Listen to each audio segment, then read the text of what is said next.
everyone, it's Rose and welcome back to Cheap Lazy Vegan and another video. Today, I am going to be giving you the information that you need to replace meat in your diet. Yes, my friends, we are going there. We're going to talk about the different alternatives, plant-based alternatives to meat. If you guys don't know, my name is Rose and I have been a vegan now for 5 years and I have not actually had land meat since 2011. So it's been about 8 years since I've actually had meat. And I grew up thinking that there's no such thing as a vegetarian. I didn't know this was a thing. So for me to have not eaten any meat and not miss it for 8 years, that is pretty, you know, I don't want to say it's impressive, but like it's impressive if I think about it. But it doesn't really seem impressive because it doesn't seem like I did anything, really. So today I hope to give you the information that you need to at least get started on even thinking about a plant-based lifestyle. So let's get started.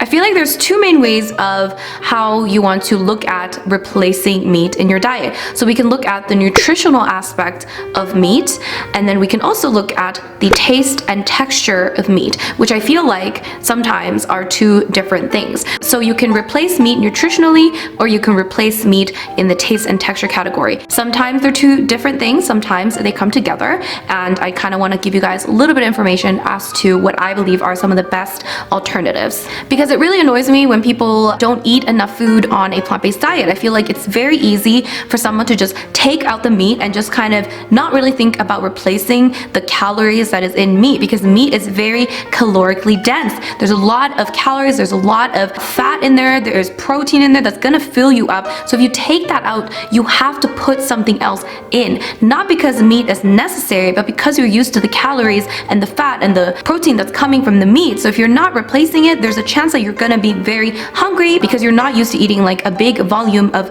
plant-based foods. So I hope this is helpful for you. I want this to be a practical video.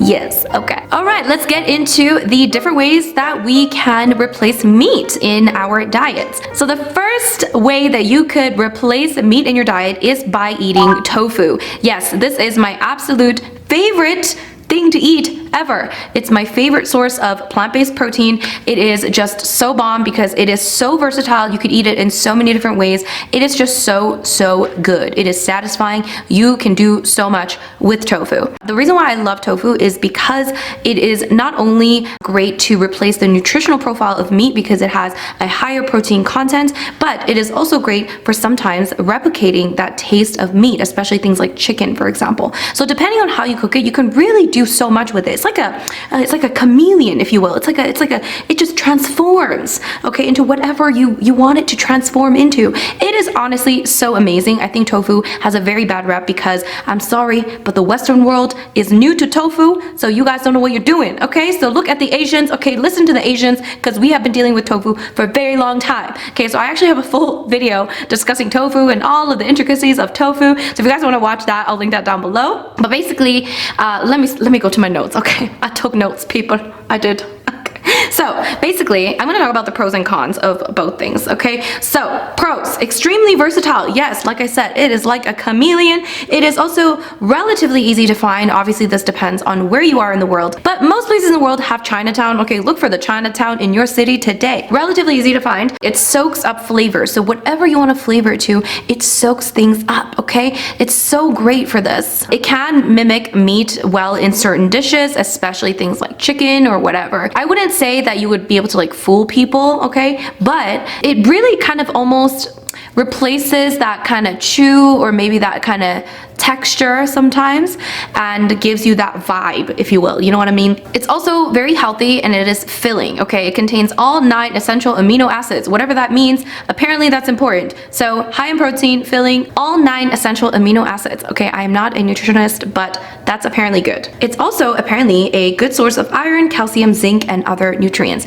So there are so many benefits to tofu. I really recommend looking into it because I think that it is something that a lot of people could benefit from including into their diet and sometimes replacing their meat with tofu. So let's talk about some of the cons. I really don't think there's that many, okay? But the main con would be that it could be expensive depending on where you are in the world, and it could be, depending on where you are, it could be hard to find. So that could be like a pro or a con. Yeah, it just depends on where you are in the world. If you are somewhere that's like, I don't know, rural Mississippi, maybe it's hard to find, okay? But most like big cities, I feel like you should be able to find it. But again, you may not be able to find it. It's not something you can buy online, so it is a little bit difficult. So another con, I think this might be the biggest one, is that there is a bit of a learning curve when it comes to like learning how to deal with tofu and cook tofu. Okay, I'm still learning different ways of using tofu, but if you guys want, again, I have a tofu video where I explain things, and I feel like it's easy to follow because I'm not a chef, so I kind of talk in the normal person voice of, you know, people that don't really know what they're doing in the kitchen, but kind of. So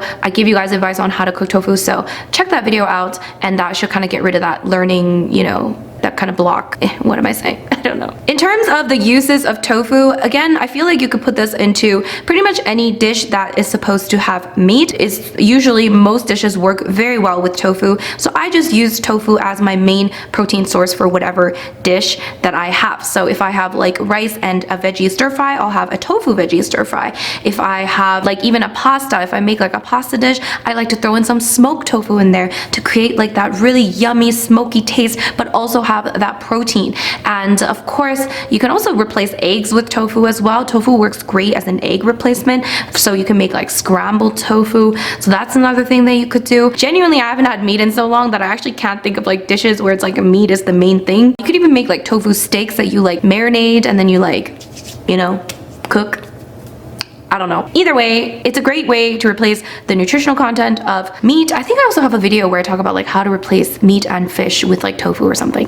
Again, we'll link that down below. The next great meat alternative would be tempeh. Yes, guys, tempeh. This is something I haven't really even heard about until I went vegan. So tempeh is basically another soy product. It is something that is a fermented soy product. I think it's like less processed than tofu, I believe. That's what they said. You can see like the beans. When you look at tempeh, it kind of looks like weirdly lumpy. That's like the soybeans. So it's less processed than tofu. I believe it is higher in protein than tofu. Now, tempeh is great, once again, for the nutritional aspect. So tempeh is slightly drier as well. It's like firmer. It has a very unique texture compared to tofu. It's something that I actually personally had to get used to because in the beginning I was like, what is this? Okay. But now I love tempeh. So the pros of tempeh, it is once again versatile. You can add it into multiple different dishes. I don't think it's as versatile as tofu because it's not going to be as much of a sponge. It's not going to be as much of a chameleon, but you can add tempeh into multiple different dishes. So it is versatile. It is very highly nutritious. It is high in protein. It's a really, really great source of plant-based protein. I do believe it is higher in protein than other sources like tofu, for example. Apparently it's rich in prebiotics. I don't really know what prebiotics is, but apparently it's something similar to probiotics. So it's like good for the gut. It is fermented, which means it is good for the gut, and it has fiber. It's high in fiber. It promotes like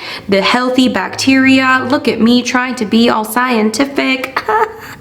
Okay. Apparently it has lots of vitamins and minerals and just lots of nutritional benefits. So I believe those are the main pros. And then let's go into the cons. So I do believe, like I mentioned, there is a little bit of it's a bit of an acquired taste. I do believe it might be a bit weird for some people, especially at first. Like I said, once I got used to it, I love it. So it's something that maybe you could learn to love as well. Another thing is that it may be difficult to find, once again, depending on where you are in the world, and I can't think of other cons. Are there other cons? I'm not sure. Oh, another con, it might be expensive depending on where you are. Once again, it depends all on where you are. I feel like certain parts of the world, tempeh could be really, really cheap, but certain parts of the world where tempeh is not really a thing and they have to import it, it might be very expensive. So uses, again, this is not as versatile as tofu, but you can use it in things like stir fries. You can add it into sandwiches. You can add it into wraps. You could just eat it on its own, even in like a little stick, like dip it in something. You could use it with Buddha bowls. You could have it as the protein source for Buddha bowls, but basically it is just a great source of protein and fiber and all kinds of nutrients. So don't forget that tempeh is a great option to replace meat in your diet. Third way to replace meat in your diet is beans, and basically the rest of the legume family. So beans, lentils, and other legumes. I really think these are like superfoods. I really do. They have so many health benefits. I mean, there are study after study after study, which I don't know how to cite, but there are many people, health professionals, that say beans are like pretty much necessary in our diet, which is probably why tofu and tempeh are all made from beans as well, okay? So beans and lentils are just an awesome source of protein and all kinds of other nutrients. So let's get into the nitty-gritty. So I believe beans and lentils can be both used as a nutritional replacement for meat, but also sometimes as a nice texture and taste element of meat. So again, it does both jobs depending on the situation, depending on what you make. Beans and lentils, once again, are very, very versatile. You could do so many things with beans and lentils. That is pro number one, okay? That is the positive number one. Second positive thing about beans, lentils, and other legumes is that it is affordable. It is cheap, my friends, okay? Beans and lentils and other legumes are some of the cheapest foods out there. It is awesome. Usually, most places in the world have beans, okay? I don't know if I've ever been to a place where beans are not a thing. And usually, most of the time, beans and legumes are extremely cheap. So it is such a great source of nutrients, even though it is so affordable. So it's just an awesome thing to eat. And it's just a must in a plant-based diet, in my opinion. So other pros include high in protein and fiber, tons of other health benefits, of course. It is versatile, easy to find, easy to eat, and you can also eat it straight out of a can. So it can be very convenient depending on what form of beans you're buying. Okay, especially things like lentils as well. They're really, really great for like mimicking meat in terms of the taste and texture, depending on what we're doing with this recipe, okay? So depending on the recipe, it can really nicely mimic that meaty experience, if you will. And I do also believe that lentils, for example, have like a really nice flavor on their own. That's just my personal opinion. And things like edamame beans are already so delicious. I literally just eat edamame beans with a bit of salt, and that is perfect. So good. It's such a good snack. So they're just really, really nutritious and great and affordable, easy to find. I think this is like literally the best thing. If you take anything away from this video, beans and other legumes are absolutely a must-have in your diet. I know I said tofu is my favorite thing, but in terms of actual like accessibility, affordability, and just versatility, in terms of all of these things, I do believe that beans and legumes just win, especially also because it is a whole food. It is not processed at all, and they do say that you should eat foods in its whole form as much as you can. So beans and legumes count as whole plant-based foods, which is amazing. Okay, let's go to the cons. I mean, the only cons I could think of, let me know if you can think of more, the only main cons I can think of are digestive issues and gas and flatulence. So basically just the digestive situation, because if you're not used to the amount of fiber and you're not used to those beans, I don't know what's in the beans that makes it like, that make you like fart, okay? Yeah, I don't really know what it is. In the beginning, if you're not used to eating lots of beans, you might want to like ease into it, you know, maybe start with a little bit. Make sure you follow all the rules of like trying to make it not, you know, make you fart, but it might do anyway. So you might have a few digestive problems in the beginning. I think your body just gets used to that. Like, you'll be fine, okay? I eat beans. I sometimes fart, but I don't think it's the beans. The uses. What can you use beans and lentils and other legumes for? There are so many uses, you guys. So let's go through some of the ones I wrote down. So you can literally just, like I said, depending on the kind of beans, you could just eat it right as it is. Like edamame beans, for example, I just like to snack on that on its own. You could also make bean burgers. That's like a very big thing. You could make bean balls to kind of like mimic meatballs. You could also make lentil meatballs as well, which are my favorite. You can make chilies, different types of stir fries, bean mash or bean spread. You can throw it into salads, Buddha bowls, like literally everything and anything. You could also make lentil loaves. So you can make like kind of like a meatloaf out of lentils. You could also make, again, lentil burgers. And with lentils, you could also make spaghetti bolognese. So that's awesome. Kind of works as like a ground meat kind of thing. So options are literally endless, my friends. It is endless. So definitely try out different ways of cooking beans and making beans. There are literally so many recipes out there. So you really can't go wrong, okay? Definitely try it out, guys. Beans, lentils, and other legumes are an awesome replacement for meat. Another thing that I'm going to mention is seitan. So seitan, I'm going to mention it because I think if you're new to veganism, you probably have never heard of this. Seitan is basically a wheat meat. I like to call it wheat meat. It sounds weird. So it's made of vital wheat gluten. So if you're gluten-free, unfortunately, this cannot be part of your diet. But if you're not gluten-free, then seitan can be found quite often in restaurants. Like a lot of restaurants will use seitan as like their meat substitute, and seitan is really great for the purpose of like mostly for the purpose of mimicking the texture of meat. So depending on how you cook it and how you make it, if you're really good at it, you could really make something taste very much like meat. So I have never been very good at making seitan, but I've eaten a lot of seitan that tastes really meaty and just like it really mimics it very well. So I just thought I had to mention it. So what are the pros of seitan? It is high in protein and iron. It is good for those that can't tolerate soy. So if you're not someone that eats soy, but you can eat gluten, then seitan could be a good option for you, because obviously tofu, tempeh, those are soy products. And you know, if you want something that mimics meat, but you don't want to have soy, seitan is a good option. It's also easy to cook with, so you can just like throw it into things, like, you know, just like marinate it and throw it in if you already have some seitan available. Again, it's versatile, it soaks up flavors, it can really mimic that taste and texture of meat. In terms of the cons, it could be very hard to make and perfect. Like I said, I have never perfected seitan. I don't know. I've only made it like twice, to be fair, but each time it wasn't like really the best. So it's hard to make and it's hard to perfect. It might be expensive if you buy it pre-packaged though, so you could buy it pre-packaged, and I have purchased like seitan pre-packaged, but it's usually not very good when you buy it pre-packaged like at the grocery store. The best times I've had seitan is when I eat out, so that's usually when I will have seitan, because I don't really know how to make it. I also don't want to buy it at the grocery store. So if you can only eat it when you eat out, it can get very expensive, of course, so that's the tough part. And also it's hit or miss, so depending on who makes it and how it's made, it can be really good or really bad. So that's another con there. It's not gluten-free, so if you are someone that's gluten-free, this is not an option for you, so that could be a con. And also it is a processed food, so depending on how much you want to focus on the whole foods plant-based lifestyle, this might not be the best option, but once in a while I do think it's a good option. So uses can be, again, lots of different things. You could throw it into stir fries, you could use it as any sort of meat substitute, you could use it as a sandwich filling or a wrap filling or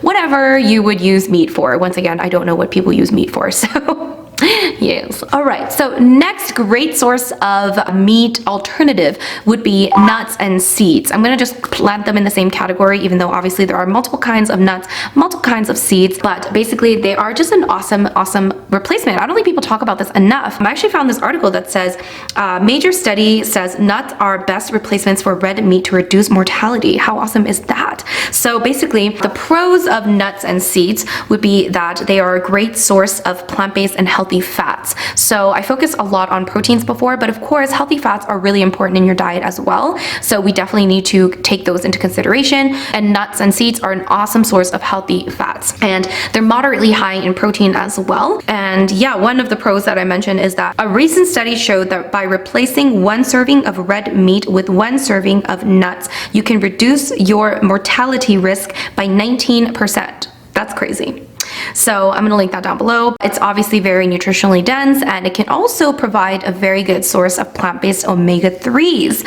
So that is also very important. And depending on what you're making, you could really make some delicious food with nuts and seeds, of course, with other ingredients as well. So let's go into the cons. Cons are that it can be expensive. Nuts and seeds can be very expensive, depending on what kind of nuts you're buying, but the more nutrient dense, it's probably going to be a little bit more expensive. So that's a big con right there. It can be high in fat and calories, so you do have to be a little bit more mindful, I think, when you eat like a bunch of nuts, because it's very easy to eat like a giant handful of nuts, I think, for a lot of people, because they're just so small, so you don't really think much about it, but they can be very high in fat and calories, and yes, they are high in healthy fats. All right, some of the uses, of course, you guys, I'm pretty sure a lot of you guys are familiar with nuts and seeds, but for nuts, you can make like nut loaf or nut roast, kind of like similar to lentil loaves. You could also add it into like salads, have it as a snack in like a nut mix. Of course, you could add it into oatmeal. You could throw seeds into like smoothies and stuff to add. I always like to add like flax seeds and chia seeds into my smoothies,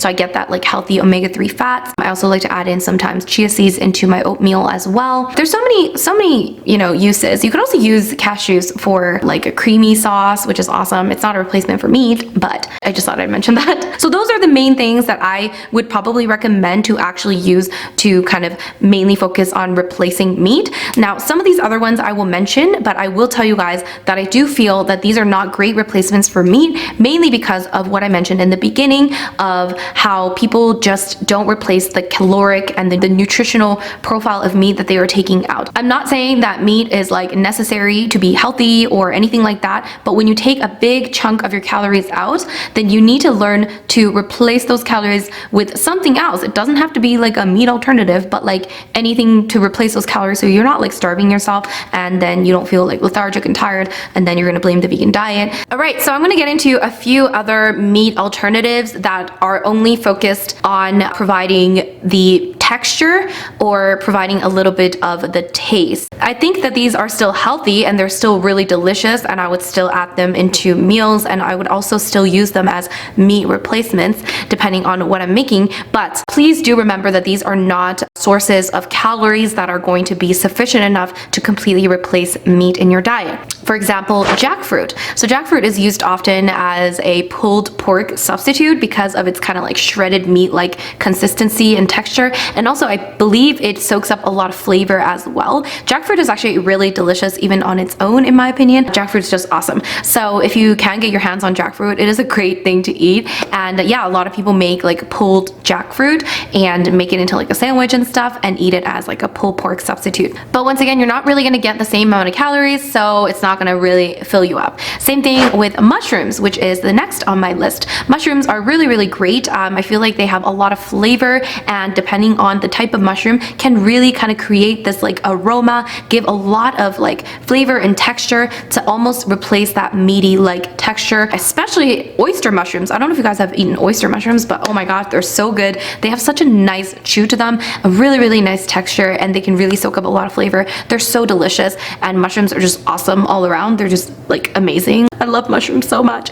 So yeah, mushrooms are just awesome, but again, they're not gonna fill you up, but they can be used in a lot of different dishes to kind of mimic meat in certain ways. Another thing that is used often is eggplant. I'm not really sure how this came to be, but I think a lot of people eat like, for example, like an eggplant like steak or something. Like they'll like a grill an eggplant. No one is hating on eggplant. I love eggplant. I think it's delicious. It's so good. In fact, my mom yesterday was Korean Thanksgiving or Chuseok, or I think Chinese call it like Mid-Autumn Festival or something. So basically East Asians, we like to celebrate like during September. It's like Thanksgiving in Korea. It's considered Thanksgiving. Anyways, so my mom makes a lot of food. Yesterday she made this delicious like vegan eggplant thing where she like sliced the eggplant and she like battered it and then like pan fried it. It was so good. So it kind of works as like that kind of like a eggplant steak kind of thing. But again, it's not going to give you any like calories. So you might be hungry in like 10 minutes, but it's delicious. So you need to eat other things with it is what I'm saying, okay? So yeah, you should definitely be eating your eggplant, but eat other things as well. So another thing that you could eat is cauliflower. Cauliflower works really, really well, surprisingly, in a lot of different plant-based dishes, but some of the favorite ways to eat cauliflower are cauliflower wings. People love making cauliflower wings, including myself. They're just delicious. I wouldn't say it tastes like meat, once again, but it kind of gives you that like same sensation. I mean, it's just deep fried and then like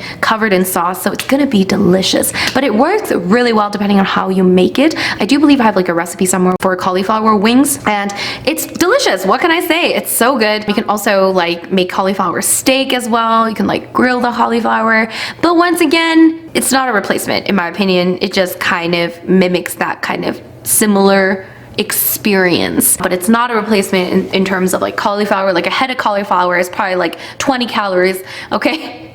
So you're not gonna get like that full out of eating cauliflower. I hope I'm not just like repeating the same thing over and over again, but I just want to reiterate that, you know, replacing meat doesn't just mean putting in a vegetable that kind of mimics that texture. Yes, it's great and it tastes like delicious, but it's not going to give you any like, you know, sufficient calories for you to call that a meal if you're just eating like a grilled cauliflower, you know what I mean? So just to like note, okay, it's it's important. It's important. Public service announcement. The other alternative would be meat alternatives. Yes, they are out there, guys. Nowadays, they're becoming more and more popular, these meat alternatives. We've got Beyond Meats coming out. We got Impossible Foods. We also have brands like Gardein. We have brands like Eve's. They're in the grocery stores. If you go to like the vegan or the natural food section, they're usually there. They're usually like in these like little bags, and they have like chicken fingers that are vegan friendly. They've got like, you know, tofurkey. They've got like vegan sausages. They've got vegan burgers.